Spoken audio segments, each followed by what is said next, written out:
دوستوں مسلم شریف کی حدیث ہے، رسول اللہ صلی اللہ علیہ وسلم ارشاد فرما رہے ہیں۔ اس حدیث کا مفہوم یہ ہے کہ آپ صلی اللہ علیہ وسلم نے صحابہ سے ارشاد فرمایا کہ کیا تم جانتے ہو کہ میری امت کا مفلس کون ہے؟ تو صحابہ رضی اللہ عنہم نے جیسا کہ جواب دیا کہ ہمارے نزدیک تو یہ ہے کہ جس کے پاس دنیا کا مال و متاع اور دنیا کی چیزیں نہ ہو تو وہ مفلس ہے۔ لیکن آپ صلی اللہ علیہ وسلم نے کیا فرمایا؟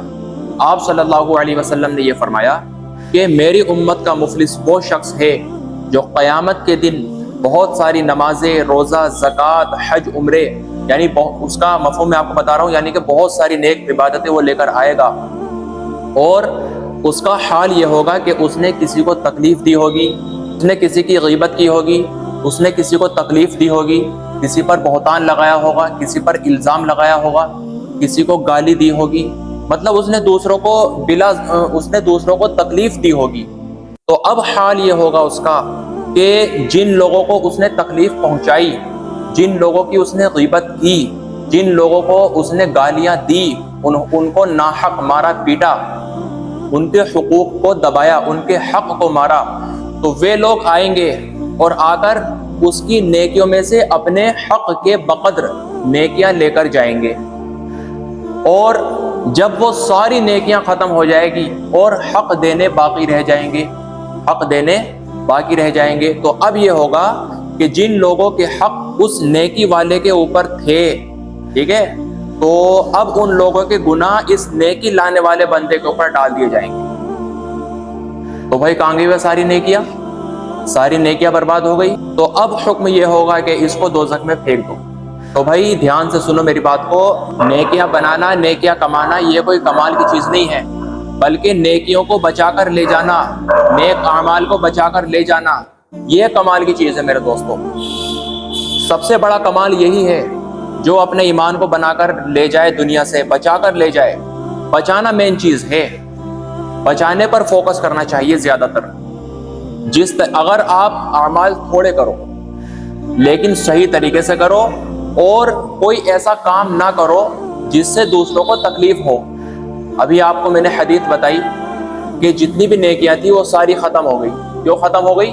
اس نے نیکیاں بھی کری، نیک اعمال بھی کرے، لیکن ساتھ ساتھ اس نے دوسروں کو تکلیفیں بھی دی، اور ساتھ ساتھ اس نے دوسروں کو گالیاں دی، غیبتیں کری، چغل خوری کری، اور اس نے دوسروں پر الزام لگایا، بہتان لگایا۔ تو میرے دوستو یہ جو ہے نیکیوں کو بچا کر لے جانا، یہ بہت بڑا کمال ہے۔ نیکیاں تھوڑی ہو لیکن بچا کر اگر آپ لے گئے، وہ نیکیاں اگر آپ کے برے اعمال سے زیادہ ہو گئی، قیامت کے دن جو ترازو لگایا جائے گا اعمال کا، اچھے اعمال کا اور برے اعمال کا، تو اس میں ایک پلڑے میں اچھے اعمال رکھے جائیں گے اور دوسرے پلڑے میں برے اعمال رکھے جائیں گے۔ تو قرآن شریف کے اندر یہ بات آتی ہے، اس کا مفہوم یہ ہے آیت پاک کا کہ جس کا پلڑا نیچے کو جھک جائے گا، یعنی کہ نیکیوں کا پلڑا اگر نیچے کو جھک گیا بھاری ہونے کی وجہ سے، تو وہ بندہ کامیاب ہے۔ اور جس کا نیکیوں کا پلڑا اوپر کو ہو گیا، یعنی برے اعمال کا پلڑا نیچے جھک گیا اور نیکیوں کا پلڑا اوپر کو ہو گیا، تو وہ آدمی ناکام ہے۔ اللہ تعالیٰ نے کاؤنٹنگ نہیں رکھی کہ تمہیں اتنی ہی نیکیاں لے کر آنی ہے، بلکہ اللہ تعالیٰ نے صرف اتنا بتا دیا کہ تمہاری نیکیاں اگر برے اعمال سے زیادہ ہو گئی تو تم کامیاب، اور اگر برے اعمال سے کم ہو گئی نیکیاں، تمہارے نیک اعمال اگر برے اعمال سے کم ہو گئے تو پھر تم ناکام، پھر اللہ تعالیٰ تمہیں دوزخ میں ڈال دیں گے۔ تو میرے بھائی یہ بات دھیان میں رکھو آپ لوگ کہ نیکیوں کو بنانا کمال نہیں ہے، نیکیوں کو، اچھے اعمال کو، ایمان کو بچا کر لے جانا کمال ہے، بچا کر لے جانا کمال ہے۔ شیطان اس پر زور نہیں لگانے کا زیادہ کہ آپ نیک اعمال کر رہے ہو، عبادت کر رہے ہو، بلکہ شیطان سب سے زیادہ زور اس پر لگاتا ہے کہ آپ نے جو نیکیاں اکٹھی کی ہے، آپ نے جو سرمایہ اکٹھا کیا ہے آخرت کا، آپ نے جو اللہ تعالیٰ کی عبادت کر کے اپنے کھاتے میں، اپنے اکاؤنٹ میں جو نیکیاں آپ نے ڈپوزٹ کی ہے، ٹھیک ہے، ان نیکیوں کو کس طریقے سے وہ خرچ کر دے، دنیا میں ہی خرچ کر دے۔ اور وہ خرچ کرنا طریقہ کیا ہے؟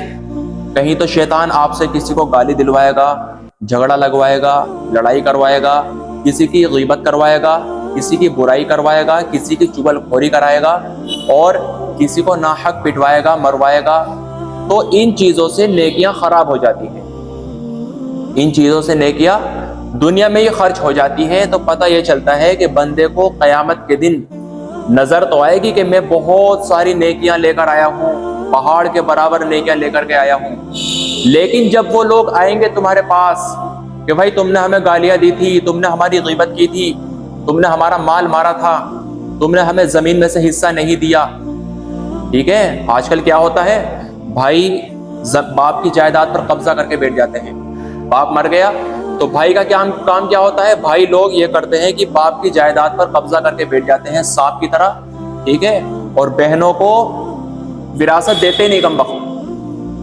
بہنوں کو وراثت میں حصہ ہی نہیں دیتے، جبکہ سب سے پہلے بہنوں کو دینا چاہیے حصہ۔ تو بھائی اللہ کے واسطے ان چیزوں کو چھوڑ دو، نیکیاں بنا رہے ہو، نیکیاں بچا کر لے کر جاؤ، نیکیاں بچا کر لے کر جانا سب سے بڑا کمال ہے۔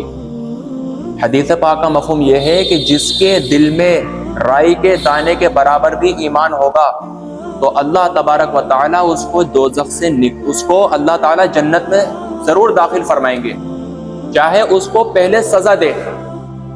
اب یہاں پر دو چیزیں آگے دیکھو، ایک تو اللہ تعالیٰ کی رحمت اور دوسرا اللہ تعالیٰ کا قانون۔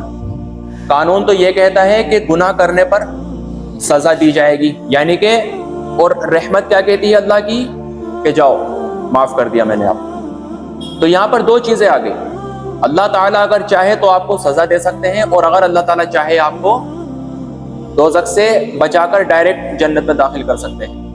تو بھائی اللہ تعالیٰ کی رحمت سے ہمیں مایوس نہیں ہونا، اور اللہ تعالیٰ کے قانون کو سامنے رکھ کر دنیا میں زندگی گزارنی ہے۔ اللہ تعالیٰ کے قانون کو بھی دیکھنا ہے کہ گناہ کریں گے تو سزا ضرور ملے گی، گناہ کریں گے تو سزا ضرور ملے گی۔ اللہ تعالیٰ کی جو رحمت ہے وہ اللہ تعالیٰ کے غصے پر حاوی ہے۔ حدیث پاک کا مفہوم یہ ہے کہ اللہ تعالیٰ کی رحمت اللہ تعالیٰ کے غصے سے زیادہ ہے۔ تو اللہ تعالیٰ چاہے تو معاف کر دے، اور اگر اللہ تعالیٰ چاہے تو اس کو سزا دے دے۔ تو ہمیں دونوں چیزوں کو سامنے رکھنا، ہمیں دونوں چیزوں کو سامنے رکھنا۔ جب ہم اللہ کی رحمت کو سامنے رکھ کر چلیں گے تو ہمارے ذہن میں یہ خیال کبھی پیدا نہیں ہوگا کہ یار میں تو بہت بڑا گناہ گار ہوں، اللہ تو مجھے معافی نہیں کرنے کا، اللہ تو مجھے معافی نہیں کرنے کا، میری تو زندگی برباد ہو گئی۔ اگر آپ کے سامنے اگر اللہ کی رحمت کا خیال رہے گا، اگر آپ کو یہ بات پتا ہوگی کہ اللہ کی رحمت اللہ کے غصے سے زیادہ ہے، اللہ کے قانون سے زیادہ ہے اللہ کی رحمت، تو پھر آپ اللہ سے معافی مانگو گے اپنے گناہوں کی، چاہے آپ کتنے ہی بڑے گناہ گار ہو، آپ اللہ سے معافی مانگو گے، کیونکہ آپ کو پتا ہے کہ اللہ کی رحمت اللہ کے غصے سے زیادہ ہے۔ تو آپ اس کو اپنے سامنے رکھتے ہوئے اللہ سے معافی مانگ سکتے ہو، ٹھیک ہے۔ اور قانون، جب آپ قانون کو سامنے رکھو گے اللہ کے کہ گناہ کرنے پر سزا دی جائے گی، تو پھر آپ اس کی وجہ سے آپ کو گناہوں سے بچنے میں مدد ہوگی۔ جب آپ کے خیال میں یہ بات ہوگی کہ بھائی زنا کرنے پر یہ سزا ملے گی، غیبت کرنے پر یہ سزا ملے گی، ٹھیک ہے، چوری کرنے پر یہ سزا ملے گی، دنیا میں بھی کیا سزا ہے اور آخرت میں کیا سزا ہے، جب آپ کو ان چیزوں کا پتہ ہوگا، ٹھیک ہے بھائی، جب آپ کے سامنے اللہ تعالیٰ کا قانون ہوگا، ٹھیک ہے، تو آپ گناہوں سے بچیں گے، پھر ٹھیک ہے، تو آپ گناہوں سے بچیں گے۔ تو بھائی اللہ تعالیٰ کے واسطے میں آپ لوگوں سے کہتا ہوں، آپ لوگ نماز پڑھ رہے ہو، اچھے کام کر رہے ہو، جتنے بھی آپ نیک کام کر رہے ہو، لیکن ان کے ساتھ ساتھ کوئی بھی آپ ایسا کام مت کرو جس سے کہ آپ کو اپنی نیکیاں اس بندے کو دینی پڑ جائے قیامت میں، کیونکہ قیامت میں پیسوں کا حساب نہیں ہوگا، قیامت میں نیکیوں کا سکہ چلے گا، نیکیوں کا سکہ، نیکیوں کا نوٹ چلے گا قیامت کے دن، نیکیوں سے وہاں پر آدمی کا پیمنٹ ہوگا۔ جی، آپ نے دنیا میں جس کا پیمنٹ مارا ہوگا نا، تو آپ کو نیکیوں کے ساتھ اس کا پیمنٹ دینا ہوگا، پیسوں میں نہیں چلنے کا، وہاں روپیہ کرنسی نہیں چلنے کی، وہاں ڈالر نہیں چلنے کا میرے بھائی، وہاں پر تو نیکیوں کا سکہ چلے گا، نیکیوں میں پیمنٹ کیا جائے گا بندے کا۔ تو اس لیے جب آپ نیک کام جب آپ کر رہے ہو تو اللہ کے واسطے اس نیک کام کو بچاؤ۔ کیسے بچاؤ گے؟ غیبت کرنے سے بچو، چغل خوری کرنے سے بچو، کسی کو ناحق مارنے سے بچو، گالی دینے سے بچو، اور کسی کو تکلیف دینے سے بچو، پڑوسیوں کو تکلیف دینے سے بچو۔ مطلب کوئی بھی ہم ایسا کام نہ کریں جس سے مطلب ہمارے ذریعے سے اگر کسی کو تکلیف ہو رہی ہے تو ہماری عبادت بیکار ہو. اگر ہماری وجہ سے کسی کو تکلیف ہو رہی ہے تو ہماری ساری عبادتیں بیکار. تو اس لیے بھائی اللہ تعالیٰ کے واسطے میں آپ لوگوں سے کہتا ہوں کہ نیک کام آپ کرو، لیکن ان نیک کاموں کو بچا کر لے جانے کی فکر کرو. ان نیک اعمال پر جو اللہ نے آپ کو اجر و ثواب لکھ دیا، جو آپ کو قیامت کے دن دکھایا جائے گا، اس ثواب کو، اس نیکیوں کو، ان نیکیوں کو بچاؤ. ٹھیک ہے، ان نیکیوں کو بچاؤ، ان کو بچانے کی زیادہ فکر کرو. بندے نے نماز پڑھ لی، باہر جا کر غیبت کر دی، کہاں گئی بھائی نماز؟ بتائیے، کروڑوں نیکیاں ملتی ہے نماز کے اوپر، ان لمیٹڈ اللہ نے ثواب رکھا ہوا ہے نماز کے اوپر.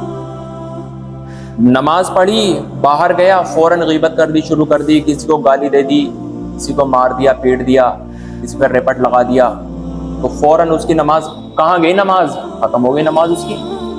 اس نے کسی غریب کو کھانا کھلایا اور جا کر اس نے چوری کر لی، کہاں ہے بھائی وہ کھانا کھلانا کا ثواب؟ بتائیے. کسی کی اس نے مدد کری، جا کر اس نے گالی بک دی، کسی کی غیبت کر دی، تو کہاں گئی وہ نیک اعمال؟ ختم ہو گئے. تو بھائی نیک اعمال کو بچانے کی فکر کرو. ٹھیک ہے، کرو بھی، جب کرو گے تو بچاؤ گے بھی. جب کرو گے، آپ کے پاس جب نیکیاں اکٹھی ہوگی تبھی تو بچانے کی فکر پیدا ہوگی. اب آپ کے پلے میں کچھ ہے تو ہے نہیں، آپ بچاؤ گے کیا؟ تو پہلے نیک اعمال کرو، پھر ان کو بچانے کی فکر کرو کہ میں نے جو آج نماز پڑھی ہے، نماز پڑھنے کے بعد مجھ سے کوئی بھی ایسا کام نہ ہو جس سے دوسرے کو تکلیف ہو، جس سے دوسرے کو کیا ہو؟ تکلیف ہو. اللہ تعالیٰ بھائی ہمیں عمل کی توفیق عطا فرمائے.